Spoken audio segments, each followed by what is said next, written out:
அத்தியாயம் 11. சாம்ராஜ்ய மர்மம்.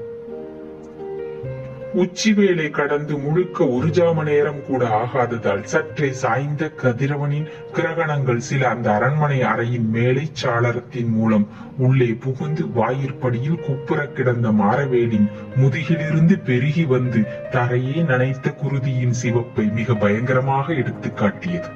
மாரவேலை பற்றிய பேச்சை எடுத்தவுடனேயே அவர் அங்கு தோன்றியதும் குப்புற விழுந்து விட்டதும் விஜயாலயரையும் பணிப்பெண்களுடன் உள்ளே செல்ல முயன்ற கண்ணழகியையும் திகைப்புக்குள்ளாக்கி விட்டபடியால் யாரும் இருந்த இடத்தை விட்டு ஒரு அடி கூட நகரவில்லை. கண்ணிமைக்கும் நேரம். அடுத்த நொடி சோழ மன்னனும் அச்சுதரும் மாரவேலை நோக்கி ஓடி அவரை இரு புறத்திலும் பிடித்து தூக்கி சற்று எட்ட இருந்த பஞ்சனையில் குப்புறவே படுக்க வைத்து காயத்தை கவனித்தார்.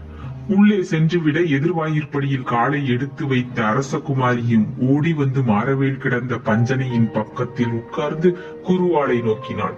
அது புதைந்திருந்த இடத்தை நோக்கினாள். பிறகு பணிப்பெண்களை நோக்கி சுடுநீரும் ஆடுதொடாய் இலைச்சாரும் கொண்டு வாருங்கள் என்று உத்தரவிட்டாள். விஜயாலயன் குருவாளை தொடப்போனான். அதே சமயத்தில் தொடாதீர்கள் குருவாளை, அதை பிடுங்கினால் அடுத்த வினாடி மாரவேல் மரணமடைந்து விடுவார் என்று எச்சரித்தாள் அரசமகள். அவள் ஆணையை கேட்டு வியந்த விஜயாலயன், மகளே, அரண்மனை மருத்துவருக்கு சொல்லி அனுப்புவோம், இது நமது வேலை இல்லை என்று கூறியதன்றி நீ உள்ளே செல், இவரை நான் கவனித்துக் கொள்கிறேன் என்றும் சொன்னார். ஆனால் அச்சுதர் அதற்கு இசையவில்லை. மன்னவா, அரண்மனையில் அரசகுமாரியை விட பெரிய மருத்துவர் யாரும் கிடையாது, அவள் இஷ்டப்படி விட்டு விடுங்கள் என்றார்.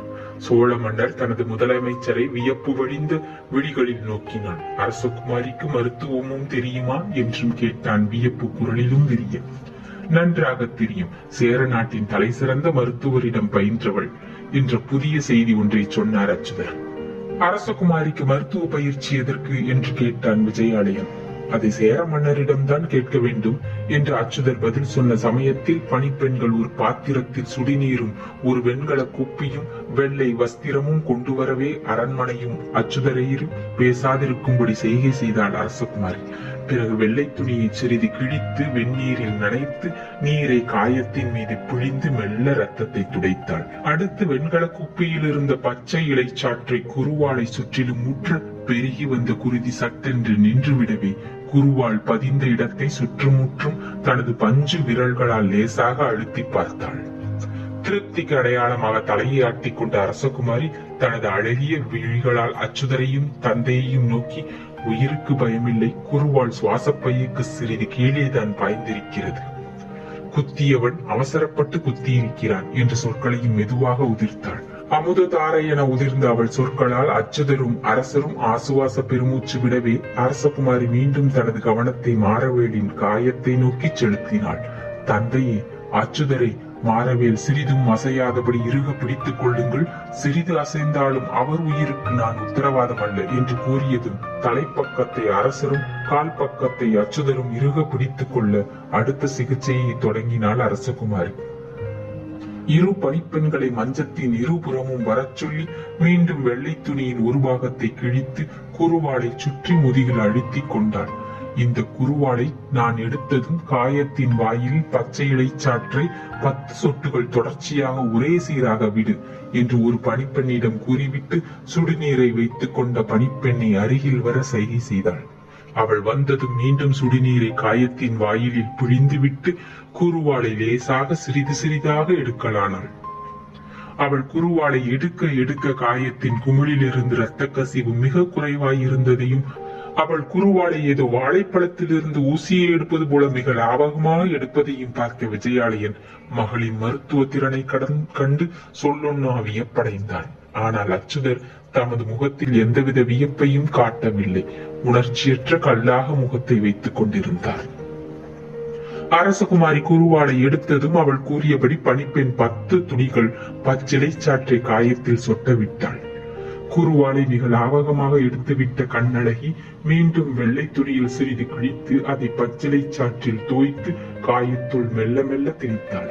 காயத்தை சாறு தோய்ந்த துணியால் முழுவதும் அடைத்ததும் மற்றொரு துணி பணிப்பெண்ணை நோக்கி, என் பெட்டியில் துத்தனாக களிம்பு வைத்திருக்கிறேன், அதில் சிறிது வெற்றிலையில் எடுத்து வா என்று உத்தரவிட பணிப்பெண் வேகமாக சென்றாள். அதுவரை மௌனமாக நின்று கொண்டும் அரசகுமாரியின் மருத்துவ திறனை கவனித்துக் கொண்டும் இருந்த விஜயாலயன், மகளே, மருத்துவத்தின் எல்லையை கண்டிருக்கிறாய் என்று முணுமுணுத்தான். கண்ணழகி மெல்ல தன் கண்களை உயர்த்தி தந்தையின் கண்களை சந்தித்தாள். நான் காணவில்லை தந்தையே, நமது பெரியோர்கள் கண்டிருக்கிறார்கள். முக்கியமாக சேரநாடு கண்டிருக்கிறது. அகத்தியர் புதிய மலையில் அமர்ந்து கொண்டு தமிழ் இலக்கணம் மட்டுமல்ல மருத்துவ இலக்கணமும் தந்திருக்கிறார். புதிய மலையே ஒரு மருத்துவ மலை. அங்கிருக்கும் ஔடத மூலிகைகள் கணக்கில் அடங்கா. முழுவதும் இன்னும் யாரும் கண்டறியவில்லை. கண்டவரையில் நாம் காணும் விசித்திரங்கள் பல. ஒன்றை நீங்கள் இப்பொழுது கண்டீர்கள் என்று கூறினாள். மன்னர் புரிந்து கொண்டதற்கு அறிகுறியாக தலையை அசைத்தார். அச்சுதர் மன்னரை வெற்றி குறியுடன் நோக்கினார். அவர் ஏதோ சொல்ல வாயெடுக்கும் முன்பு பணிப்பெண் வெற்றிலையில் களிம்பு கொண்டு வர அதை தனது இடது கையில் வாங்கி கொண்ட அரசகுமாரி வலது கை ஆள்காட்டி விரலால் களிம்பை சிறிது சிறிதாக எடுத்து துணி அடைக்கப்பட்டிருந்த காயத்தின் முகப்பில் தடவினாள். இம்முறை களிம்பு தடவப்பட்டதும் காயத்தில் அடைக்கப்பட்ட துணி மறைந்தது. சுற்றிலும் இருந்த பச்சளை சாரும் மறைந்தது. அந்த இடங்களை ஆக்கிரமித்துக் கொண்ட களிம்பு சாதாரண சருமத்தை போல விரிந்து காயத்தை அடியோடு மறைத்து விட்டது. இதற்கு பிறகு அரசகுமார் எழுந்திருந்து மற்றொரு படிமகள் கொண்டு வந்த சுத்த ஜலத்தில் கைகளை கழுவிக் கொண்டாள். ஒரு பணிப்பெண் நீட்டிய துண்டை வேண்டாம் என்று கூறி கையில் இருந்த அரைகுறை ரத்தத்தை தனது சீலையின் முந்தானையில் துளைத்துக் கொண்டாள். அதை பார்த்து விஜயாலயன் கண்களில் இருந்த கேள்விக்கு கண்ணழகி பதில் சொன்னாள். எனக்காக சிந்தப்பட்ட ஒரு மகானின் ரத்தம், அது எனது முந்தானையில் பட்டால் தவறில்லை என்று. பிறகு பணிப்பெண்களை நோக்கி திரும்பி, 2 காவலரை அழைத்து வாருங்கள். இந்த மஞ்சத்தை அப்படியே தூக்கி கொண்டு போய் அந்த புறத்தில் வையுங்கள். இன்று இரவு பூராவும் நாம் இவரை கவனிக்க வேண்டும் என்று கூறினாள். மகளே, இவரை மருத்துவரிடம் ஒப்படைத்தால் என்ன? ஆரம்ப சிகிச்சை முடிந்து விட்டது, பிராண பயம் இல்லை என்று நீயே சொல்கிறாய் என்றான் விஜயாலயன். தந்தை சொல்வதுதான் சரி அரசகுமாரி, நீங்கள் செய்ய வேண்டியதை செய்தாயிற்று என்று அச்சுதரும் அரசனுடன் ஒத்துப்பாடினார். இதுவரை நடந்திருப்பது பாதி வைத்தியம். எதையும் நான் அரைகுறையாக விடுவதில்லை. தவிர மாறவேல் நமது குலச்சொத்து, அவரை நாமே கவனிப்பதுதான் முறை என்று அரசகுமாரி அச்சுதர் தந்தை இருவரையுமே நோக்கினாள். மகளின் இதயத்தின் அன்பை கண்டு கடமை உணர்ச்சி கண்டு மகிழ்வெய்தினான் மன்னன் விஜயாலயன். அச்சுத பேரறையரும் அளவற்ற உவகையடைந்து, மன்னவா, இவளை பெற்றது நீ செய்த வாக்கியம் என்றார். அடுத்த சில நிமிடங்களில் காவலர் வந்து மாறவேல் குப்புற கிடந்த மஞ்சத்தை அசையாமல் தூக்கி கொண்டு உட்புறம் சென்றனர். பணிப்பெண்கள் சென்ற பிறகு அரசகுமாரி சொன்னாள், தந்தையை, இன்றிரவு இவருக்கு நல்ல காய்ச்சல் வரும். அது நல்ல அறிகுறி. நாளை தெளிந்து விடுவார், கவலை வேண்டாம். நாளன்றைக்கு இவருடன் நீங்கள் விவரமாக பேசலாம் என்று கூறி சென்று விட்டாள் அரசகுமாரி. அடுத்து விஜயாலயன் அச்சுதரை நோக்கினான். முதலமைச்சரை, இளையவேல் எங்கிருந்தாலும் அவனை பிடித்து வர உத்தரவிடுங்கள் என்று உத்தரவிட்ட விஜயாலயன், ஆமாம், இந்த இதயகுமாரன் எங்கு தொலைந்தான் என்று வினவினான். அச்சுதருக்கும் அது விளங்கவில்லை. தங்களுடன் வந்திருக்க வேண்டிய இதயகுமாரன் ஏன் வரவில்லை, எங்கு போயிருக்கிறான் என்று யோசித்தார். ஒருவேளை இளையவேல் அவனையும் என்று எண்ணமிட்ட அச்சுதர், இருக்காது, அது ஒரு நாளும் முடியாது என்று தம்மை தாமே சமாதானப்படுத்திக் கொண்டார். அவர் மனதில் ஓடிய எண்ணங்களை அவர் முக மாறுதலில் இருந்தே புரிந்து கொண்ட விஜயாலயன், அது சாத்தியமல்ல அச்சுதரே. இதயகுமாரனை அப்படி யாரும் சுலபத்தில் தீர்த்து கட்ட முடியாது. எதற்கும் அவனையும் அழைத்து வர ஆள் விடுவோம். அரசன் இட்ட பணிகளை நிறைவேற்ற வெளியே சென்ற அச்சுதர் காவலரை அழைத்து இளையவேளை எங்கிருந்தாலும் சிறை செய்து அழைத்து வருமாறும் இதயகுமாரனையும் அழைத்து வருமாறும் உத்தரவுகள் பிறப்பித்தார். அவற்றை நிறைவேற்ற வீரர்கள் பறந்தனர். அன்று முழுவதும் கருவூரை சல்லடை போட்டு சலித்தும் இளையவேலும் கிடைக்கவில்லை, இதயகுமாரனையும் காணவில்லை. கதிரவன் மாலையில் தன் மஞ்சள் ஆடையை மெல்ல மெல்ல இழுத்து சுருட்டி கொண்டு மறைந்துவிட ஆயத்தம் செய்து கொண்டிருந்தான். பறவைகள் கூண்டுகளை நோக்கி செல்ல துவங்கின. அரசகுமாரி கண்ணிமைக்காமல் மாறவேலை கவனித்துக் கொண்டிருந்தாள். கூப்புறப்படுத்தியிருந்த மாறவேல் சிறிது அசையலானார். அரசகுமாரி பணிப்பெண்களை விழித்து 2 இலவம் பஞ்சு தலையணைகளை கொண்டு வரச் சொல்லி அவற்றை முதுகு பக்கத்துக்கு அடைப்பாக கொடுத்து மெல்ல திருப்பினாள் மாறவேலை, 2 பெண்களின் துணை கொண்டு. மாறவேல் உருகழித்து படுத்த நிலையில் பஞ்சடைந்த கண்களை லேசாக திறந்தார். உதடுகள் மெல்ல அசைந்தன. அரசகுமாரி எழுந்து சென்று ஒரு பாலாடையில் பால் கொண்டு வந்து 2 சொட்டுகளை அவர் வாயில் புகட்டினாள். மாறவேல் நன்றாகவே கண்களை திறந்தார். அப்பொழுதும் அவருக்கு ஜுர பார்வை தான் இருந்தது. நெற்றியில் கையை வைத்த அரசகுமாரி நெற்றி பொறி பறப்பதை உணர்ந்தாள். அரசகுமாரியின் கை அவருக்கு மிக இதமாக இருந்திருக்க வேண்டும். அதே கை. அதே இதம், பூ போல இருக்கிறது, அன்னைக்கும் அப்படித்தான் இருக்கும் என்று ஏதோ பேசினார். அதே சமயத்தில் அவர் இதழ்களில் புன்முறுவல் ஒன்று படர்ந்தது.